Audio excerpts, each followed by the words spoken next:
24-এর ভোটে issue Sandeshkhali, viral ভিডিওয় পাশা বদলের মধ্যেই ফের সরব নাড্ডা। শাসক দলের সদিচ্ছার অভাবেই বাংলায় আইন শৃঙ্খলা তলানিতে। তোপ বিজেপির সর্বভারতীয় সভাপতির। ন্যাশনাল ক্রাইম ব্যুরোর তথ্য দিয়ে নাড্ডাকে পাল্টা তোপ তৃণমূল মুখপাত্র শান্তনু সেনের। बंगाल में जो हिंसा होती है उसका कोई इलाज नहीं है ना इलाज, लेकिन स्टेट गवर्नमेंट उसमें इंपॉर्टेंट रोल प्ले करती है। Law and order is a state subject, हम उनको सपोर्ट दे सकते हैं, लेकिन ममता जी का इंटेंशन ही नहीं क्लियर है, इंटेंशन विशिएटेड है, डूबियस है। शाहजहां शेख के केस में आपने इतने दिन चुप्पी रखी, महिलाएं चिल्ला चिल्ला के बोल रही थी, डेलीगेशंस जा रहे थे, आपके कान में जू तक नहीं रहेंगी।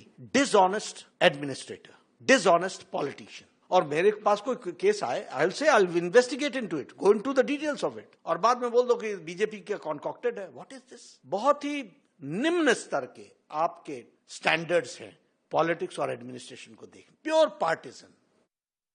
ন্যাশনাল ক্রাইম রেকর্ড ব্যুরো, যেটা মমতা ব্যানার্জি বা পশ্চিমবঙ্গ সরকার তৈরি করে না, যেটা কেন্দ্রীয় সরকারের তথ্য, সেই তথ্য অনুযায়ী পশ্চিমবঙ্গে ল অ্যান্ড অর্ডারের সিচুয়েশন বিজেপি শাসিত রাজ্যগুলোর থেকে অনেক ভালো। পশ্চিমবঙ্গ এবং কলকাতা ল অ্যান্ড অর্ডারের রেকর্ড অনুযায়ী সব থেকে বেশি সেফেস্ট স্টেট এবং safest metropolitan. Trinamool Congress zero tolerance two corruption নিয়ে চলে বলে মন্ত্রীর বিরুদ্ধেও পদক্ষেপ নিতে পারে।